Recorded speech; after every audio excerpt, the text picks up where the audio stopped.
അയോധ്യയിലെ രാമക്ഷേത്ര ഫണ്ട് കൊള്ളയിലെ യഥാർത്ഥ പ്രതികളെ പിടികൂടാൻ സുപ്രീം കോടതിയുടെ നിരീക്ഷണത്തിൽ ജുഡീഷ്യൽ അന്വേഷണം നടത്തണമെന്ന് AICC general secretary KC Venugopal. UP സർക്കാരിന്റെ SIT അന്വേഷണം വെറുമൊരു പ്രഹസനമാണെന്നും അത് ശരിയായ ദിശയിലല്ല എന്നും ഇന്ത്യ കണ്ട ഏറ്റവും വലിയ ക്ഷേത്ര കൊള്ളയാണിതെന്നും വിശ്വാസികളുടെ പണമാണ് കൊള്ളയടിക്കപ്പെട്ടതെന്നും അദ്ദേഹം പറഞ്ഞു. കേന്ദ്ര സർക്കാർ നിയമിച്ച ട്രസ്റ്റ് ഭാരവാഹികളുടെ അറിവോടെയാണ് ഈ കൊള്ള നടന്നത്.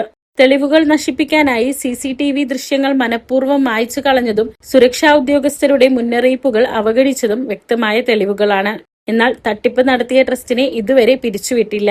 കുറ്റവാളികളെ സംരക്ഷിക്കുകയാണ് BJP ഭരിക്കുന്ന കേന്ദ്ര സംസ്ഥാന സർക്കാരുകൾ ചെയ്യുന്നതെന്നും MP ആരോപിച്ചു. ജൂലൈ 20 ആരംഭിക്കുന്ന പാർലമെന്റ് സമ്മേളനത്തിൽ കോൺഗ്രസ് ഈ വിഷയം ശക്തമായി ഉന്നയിക്കുകയും പ്രധാനമന്ത്രിയുടെ മറുപടി ആവശ്യപ്പെടുകയും ചെയ്യും. ഭക്തിയുടെ പേരിൽ ജനങ്ങളെ കൊള്ളയടിക്കുന്ന ഈ അഴിമതി ഭരണകൂടത്തിനെതിരെ കോൺഗ്രസ് രാജ്യമൊട്ടാകെ ശക്തമായ പോരാട്ടം തുടരുമെന്നും അദ്ദേഹം വ്യക്തമാക്കി. അയോധ്യയ്ക്ക് പുറമെ ബദരിനാഥിലും കേദർനാഥിലും സമാനമായ അഴിമതി ആരോപണങ്ങൾ ഉയരുന്നത് BJP ഭരണത്തിന് കീഴിൽ ക്ഷേത്രങ്ങൾ എങ്ങനെ കൊള്ളയടിക്കപ്പെടുന്നു എന്നതിന്റെ നേർചിത്രമാണെന്നും KC വേണുഗോപാൽ പറഞ്ഞു. ഇതെല്ലാം ട്രസ്റ്റ് ഭാരവാഹികളുടെ അറിവോട് കൂടിയിട്ടാണ് എന്നുള്ളത് വ്യക്തമാക്കുന്നതാണ്.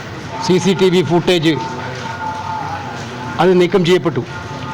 അവിടുത്തെ സെക്യൂരിറ്റി വിഭാഗം തലവന് മുന്നറിയിപ്പ് നൽകി ഇവിടെ മോഷണത്തിനുള്ള എല്ലാ സാധ്യതകളും ഇപ്പോൾ തുറന്നിട്ടിരിക്കുകയാണ്. സുരക്ഷ ഇല്ലയെന്ന്.